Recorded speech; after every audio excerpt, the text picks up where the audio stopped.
Świat brandingu to jest świat, który często wymaga szybkich rozwiązań i wymaga tego, żeby być właśnie jak ten myśliwy, który szybko ma rozwiązanie i sukces. Teraz trochę o zmienieniu filozofii i perspektywy i o tym, w jaki sposób czasami ta postawa zbieracza może nas dowieść do fajnych, rzeczywiście kreatywnych rozwiązań. To jest ostatni panel dzisiaj na East Creative. Poproszę o gromkie brawa. Toman, senior brand designer w GoBigname. Poproszę o wielkie brawa.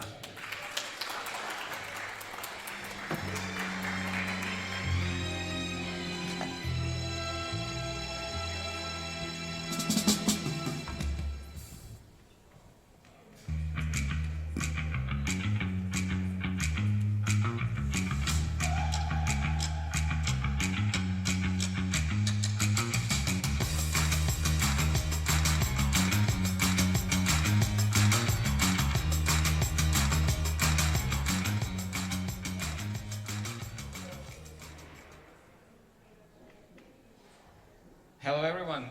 Can everyone hear me? Perfect, perfect. Do you think there is some more people in the venue that should come? This is everything? There are more? And do you think that we can make them come here? Okay, so when I say loop, you say Lin, okay? Loop. Loop. Loop. Okay, we'll try something else. When I say go, you say big. Go. Go. Go. Perfect. Hopefully this is going to work. So thank you everyone so much for coming to the talk. And today we are going to talk about a topic that is very close to me, and it's about how we can use something that's very human in order to come up with some creative ideas. And basically I started to be really interested in this topic when the whole conversation about AI and everything came to be. Everyone got really scared about the whole mid-journey coming up and what are we going to do as designers, are we going to get replaced, and so on and so forth.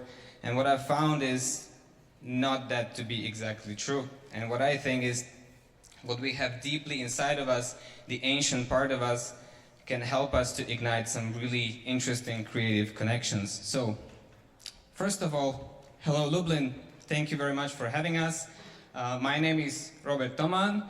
I will leave this here for 2 seconds so all of you can follow me on Instagram and remember my name. But in any case, the more important thing is that represents Studio GoBigname and who we are basically. Have any of you heard about the studio before? Okay, we have a lot of work to do then. In any case, we are an international branding studio right now, and our main focus is to help brands scale into foreign markets, right? So if you're a startup or if you're a company that is already quite big and you want to enter some new grounds, you want to go into foreign markets, you call us and we help you. And we do this through visual identities, namings, trademarks, bespoke typography, packaging, and so on and so forth. And we have all the legal help to actually help you set it up, because it's actually not that easy to scale into different markets and make it also legal. But back to the topic. It seems that this is the world that we live in right now. We are constantly hunted by ads, by visual stimuli from every single direction. And basically, you live in a complete chaos. And if you work as a designer, or that's the question, do we have some creative professionals here who work in an industry somehow? Okay, great. Great. Hi, welcome. The status quo basically is that we are constantly asked to hunt for some new ideas, because the deadlines, everything is very fast-paced. Even in our own studio, things are very, very much fast-paced, and you have to come up with ideas quite fast. And for me, the first couple of years, it was super stressful. And if it's very stressful, you default to design trends, because that's what you do, because you think that, okay, at least I'm gonna get the job done.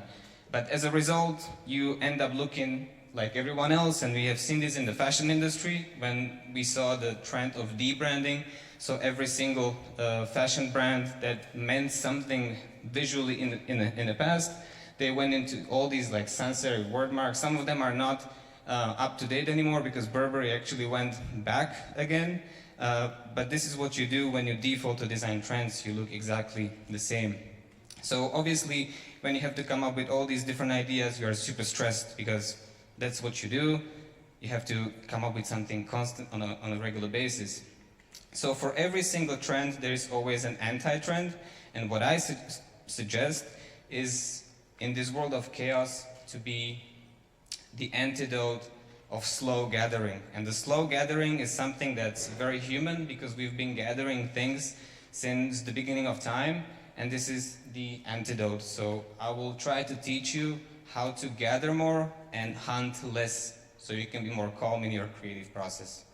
We will talk about 3 principles today that are also quite actionable. So it's not just some, what could you say, some psychology or anything. It's really actionable steps and principles that you can take in your creative process. So the first one, and I think the most important one, or this is the most important that I found in my own process, is to build your secret repertoire. And you start with the question, what would our ancestors do? And our ancestors would hunt and gather because we were hunters and gatherers. It's very human. So the very human thing to do is to gather. And now as designers or creative professionals, if you're a writer, designer, doesn't really matter, you try to gather as much as possible. So there is this thing, and I didn't ask this question in the morning because I kind of suppose that all of you, including me, obviously, take a bowel movement in the morning because it's obviously very healthy, but it's also kind of like an office. And if you know, there is this old saying that whatever you do in the morning kind of dictates the rest of the day. So what I do in the morning is I gather, and rather slow, actually, to be really honest. So when I go to that morning office, I go online, and I'm not paid to do this. I'm not paid to say that I'm using a certain app, but this is an app that I use. It's called My Mind, and basically I save every single reference that I find to be useful and interesting to this app. And this is how it works. I go into my morning office and I basically scavenge the internet of the references that I love and the references that actually speak to me. And that's the most important thing, because when it comes to creativity, if we had 100 images in front of us, each one of us would save something else because we are drawn to something visually, and that's what we are saving on a regular basis. So this is what I'm proposing. It's basically scavenge the internet, scavenge everything that you interact with, and save it because you will use it in the future, and we will also look at how.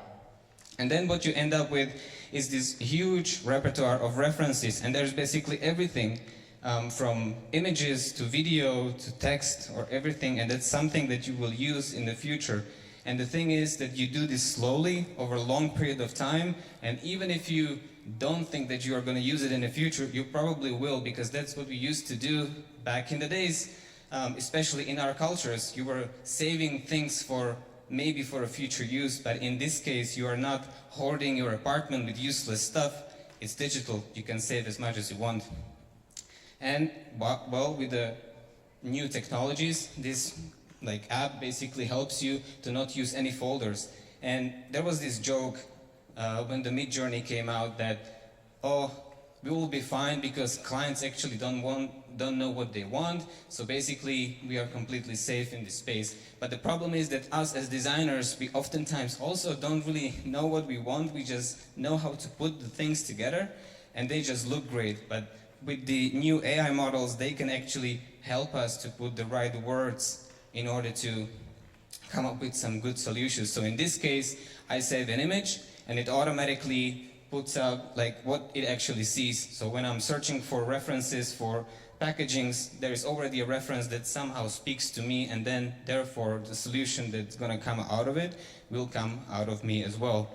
And maybe our opinions about this will differ, but what I think, what I keep is the journalism rule number 1, and I protect the source at all times, which means that I'm not showing that repertoire to anyone. It's for my eyes only, because I think that the good repertoire is the one that also contains things that are maybe you are slightly ashamed of saving.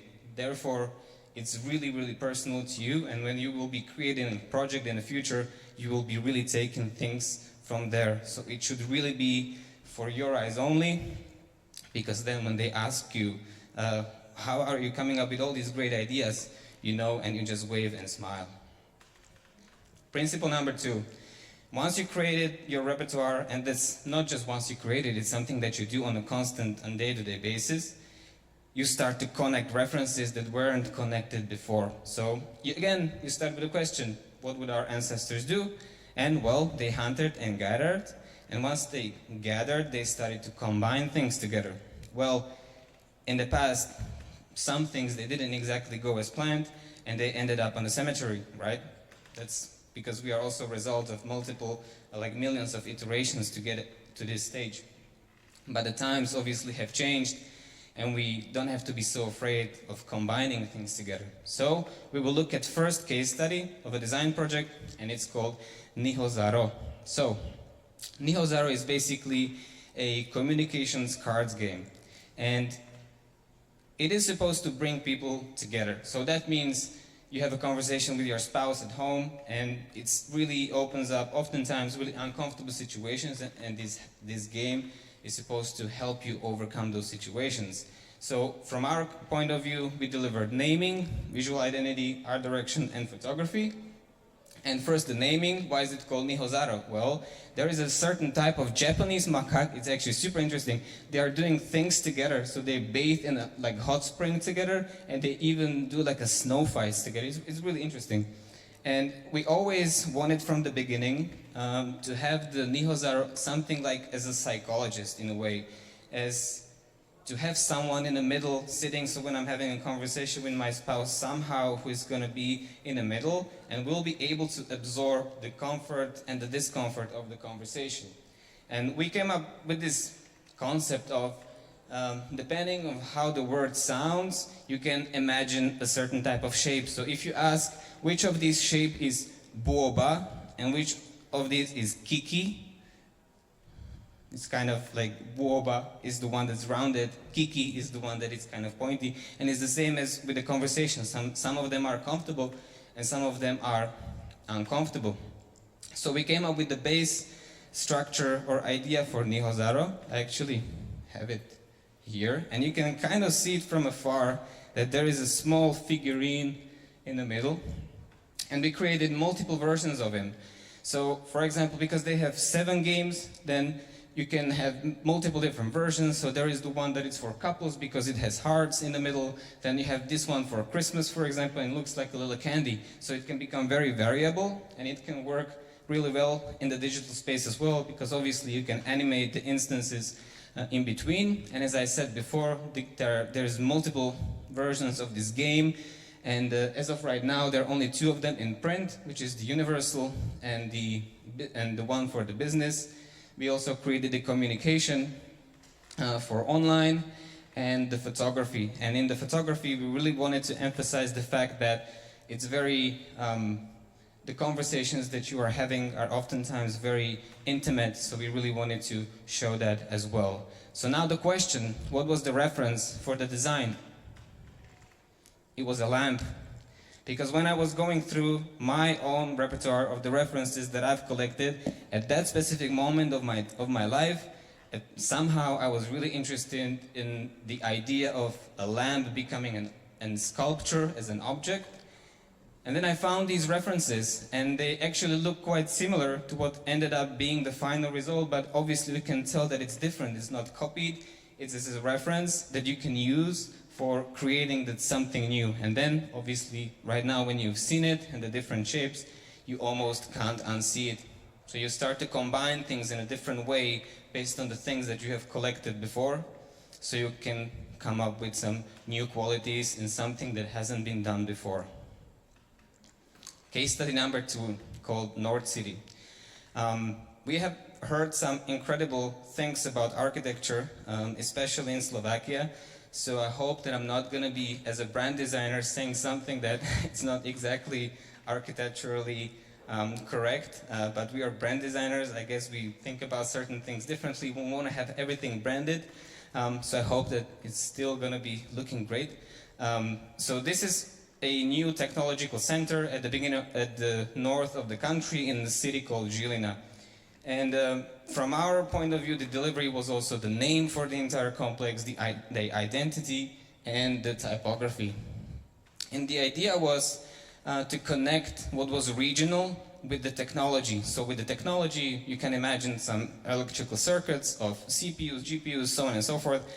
And the regional tradition was this tradition of tinkering, which is basically you create a certain objects out of a metal cord. So the reference in this case is completely, like, you wouldn't exactly think of it, but the reference was a type or typeface from Olympics in Mexico in 83 or 86, I'm not exactly sure.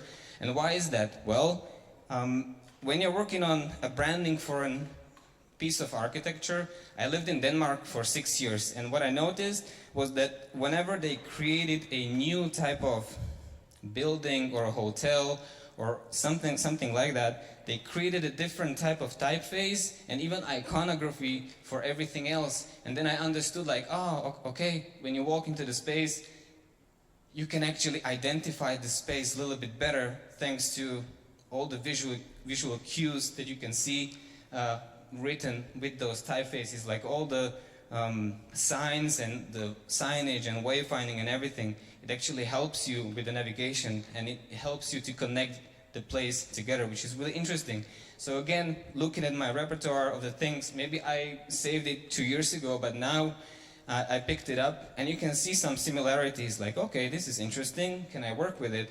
And the thing of us making it bespoke is that, as you know, that even in Polish and in our own language as well, in Slovak, the diacritics is very important. And the thing is that if you're making it custom, you can make custom everything. So we took an inspiration and created a typeface of our own.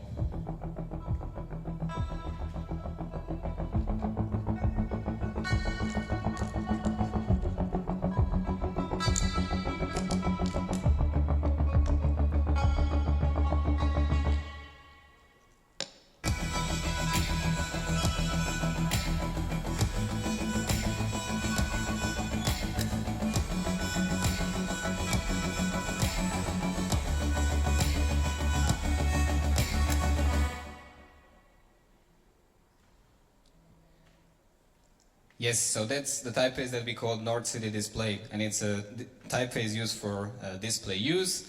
And since it's a technological heart of the country, as we say, or the northern part of the country, it also has some technological background. So the typeface is from a category called monospace, which means that every single letter fits into the same width of the frame, which makes the typesetting super simple for anyone who actually wants to make a decent typesetting.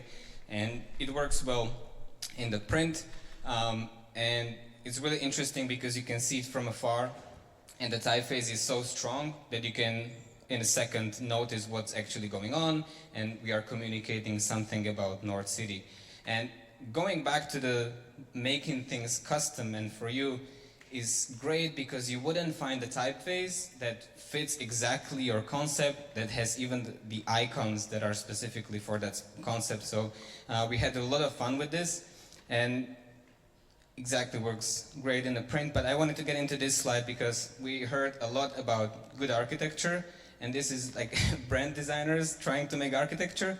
And for us, we see an opportunity to actually make it also somehow useful, which means that since the typeface is made out of those lines, I was thinking, like, okay, maybe for the next stage of the buildings, because they are not, all of them are not done yet in the whole complex, maybe you can use the concrete blocks to not make to make them anti-slippery, because you're in the northern part of the country, it's a couple degrees colder every single year, so you can make it maybe also a little bit more functional, hopefully, in the next iteration.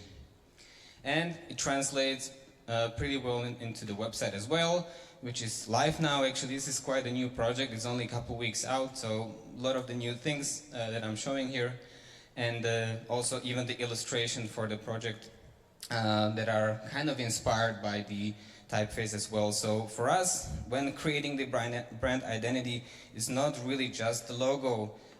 It's really trying to imagine the whole world that speaks the same language, and that language is the visual language.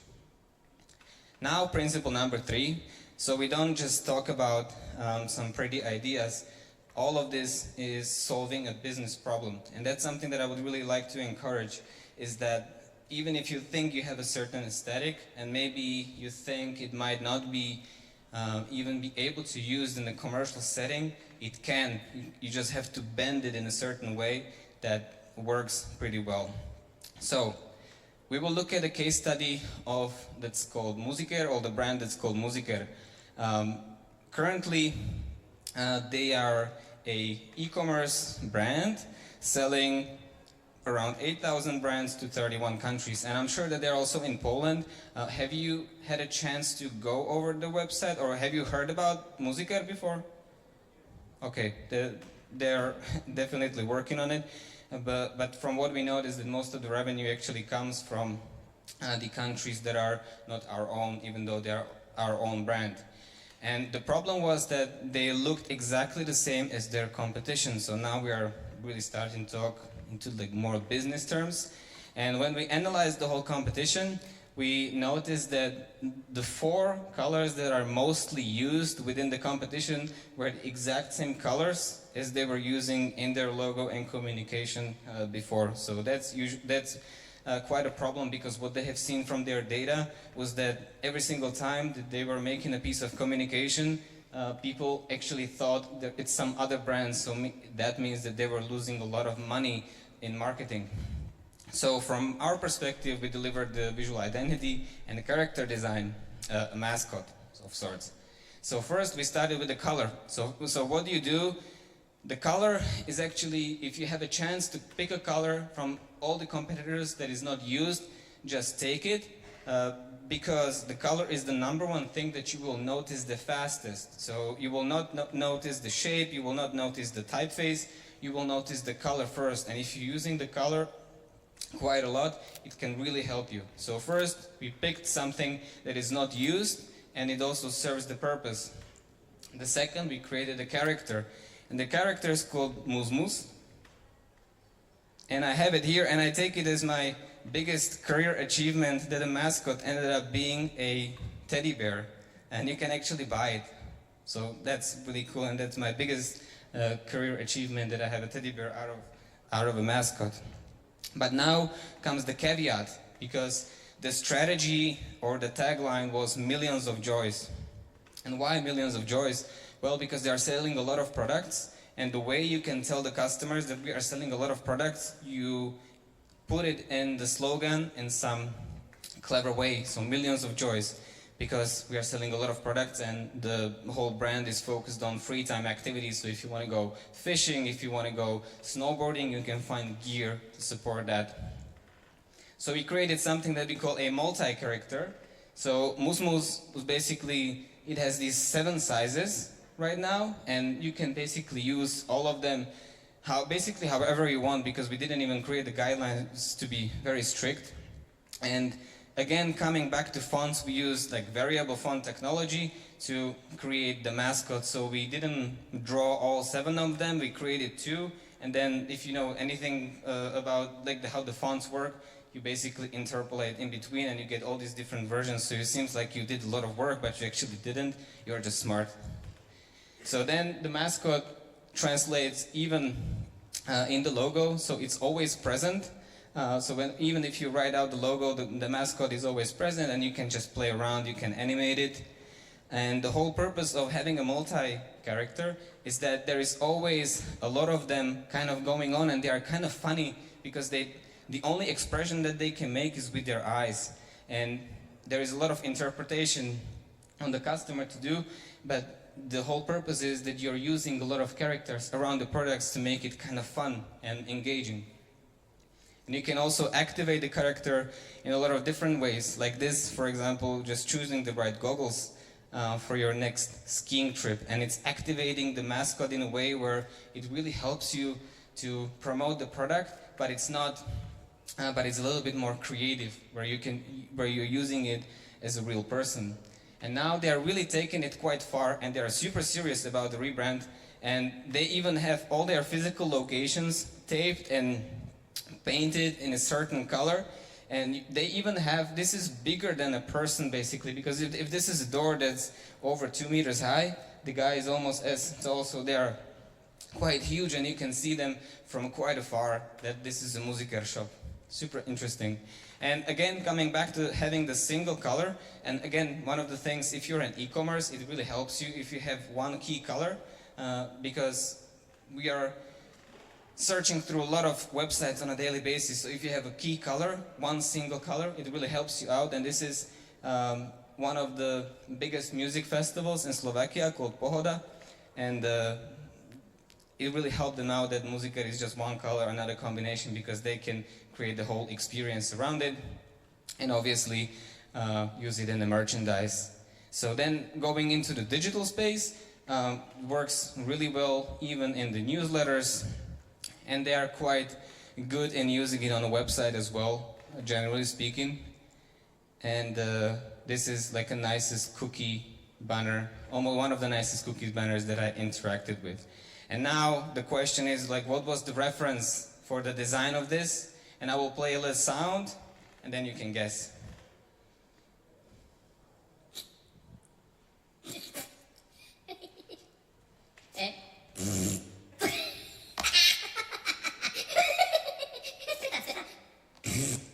Do you know what was the reference?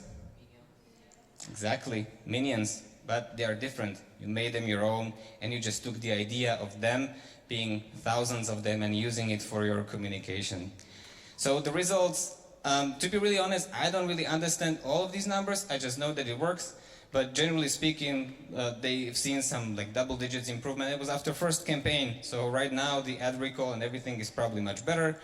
But the ad recall, the brand awareness, everything grew because we did couple key things that you will get from us. So if you're our customer, this is what you get from us. You get a little one-pager.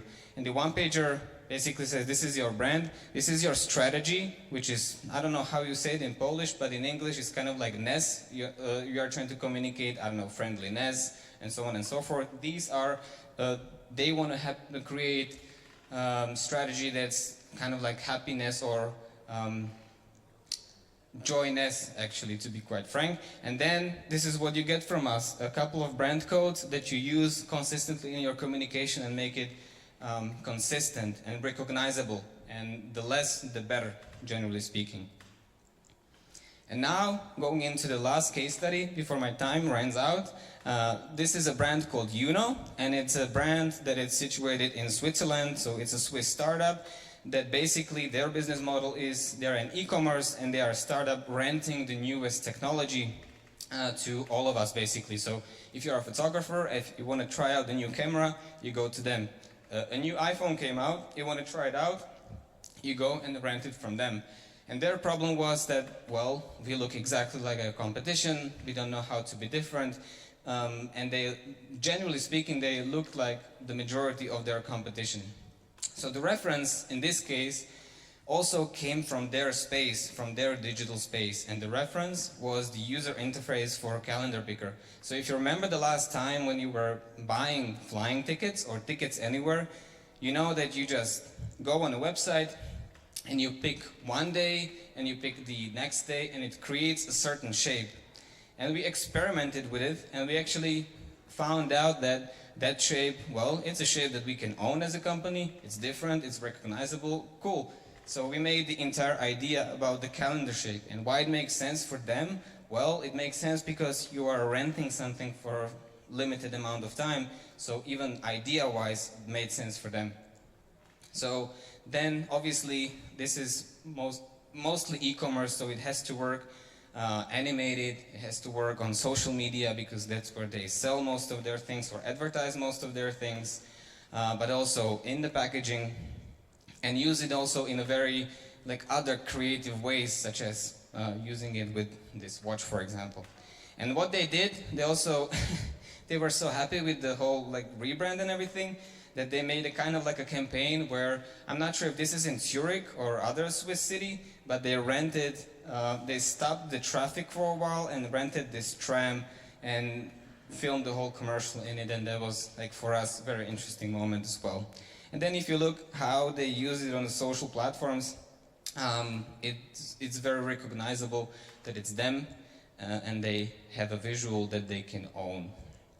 So to summarize everything, currently, as we said at the beginning, we do live in a world of chaos. Everything is moving very fast, deadlines are fast, there are stimuli from every single direction. And what I propose of this antidote is to start slowly gathering references, because it's very human to gather things. Some people take it to extreme and they become hoarders, of course, but start to build your repertoire of references, start doing it slowly, because you will never know when are you going to use it. And inspiration is everywhere around you, you just have to notice it. Then, once you have that, start to connect references that you haven't connected before, and solve the business problems while doing it, because you can. You just have to be really brave to come up with these ideas. And in the world of chaos, this is my biggest message, is that the best ideas come from within, and they come from all the collective experience that you have collected in your lifetime, and everything that you have consumed, everything you have saved, everything that shaped you to be the person that you are right now. So don't be afraid of AI taking over your job. The AI didn't have your experience, you have your experience.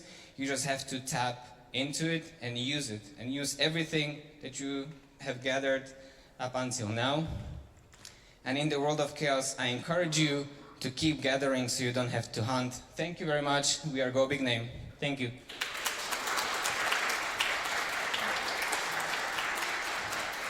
To Róbert, Toman i teraz okazja jeszcze, żeby zadać mu pytanie. Jeżeli macie ochotę, to ręka do góry, śmiało, można po polsku, po angielsku. Róbert ma tłumaczenie. Jeżeli chcecie, to wykorzystajcie tę okazję. Ktoś chętny? To jest? Super, dobra. O, okej, gdzie jeszcze raz poproszę o rękę do góry, bo nie widziałam. Dzięki. What was the name of the app for the references? My mind. Thank you. Mamy jeszcze pytanie? Z przodu, okej. As graphic designers from UMCS, could we somehow collaborate with you? Reach out all the time. And actually, I didn't put it here, but we are hiring as well designers right now. I didn't put it as a last slide, so just reach out. You can find it on the website. If the website looks slightly different now, then everything that you have seen is because we are also going through a rebrand. And as you know, like we have this saying in Slovakia that the shoemaker's son or shoemaker's children are always having the worst, shoes or whatever. It's something similar. We are going through a rebrand now, so if it works different, don't worry, it's still us. Just remember the name and reach out, and we will get in touch. Super, cool.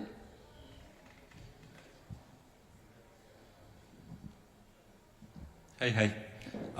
You mentioned at the beginning that you were quite stressed out, where you had to come up with a lot of ideas. I'm curious, how did you overcome that?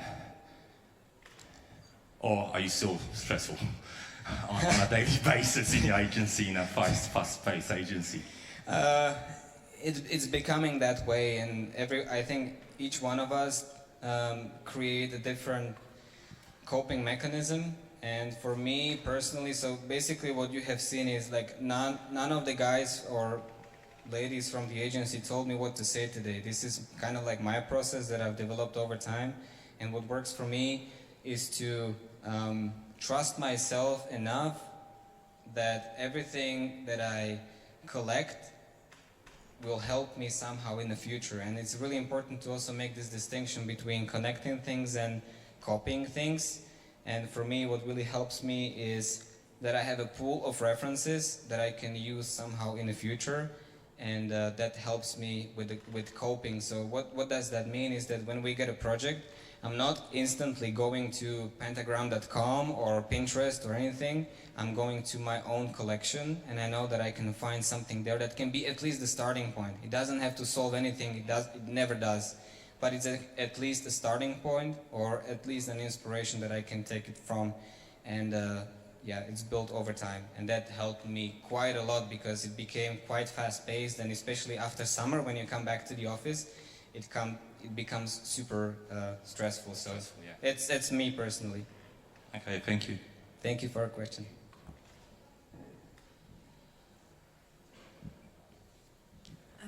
You just mentioned that you usually don't use the first reference that you have in your collection, and that it doesn't solve the problem. But I personally sometimes am presented with a problem and I have a very quick solution that seems great to me. So how often do you trust the first instinct?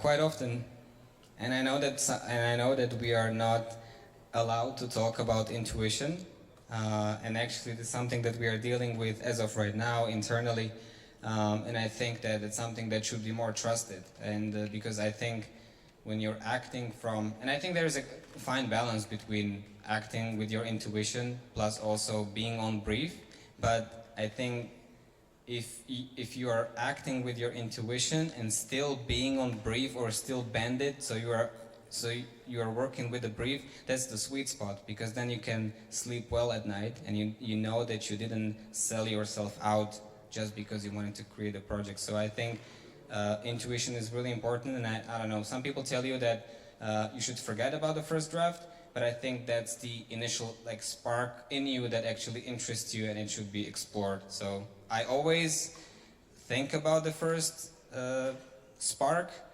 I always take it into consideration, and if the first spark is even on brief, I actually go with it. And it happened on multiple occasions that it went up to be the final project, so it worked for me in the past. Makes me feel better.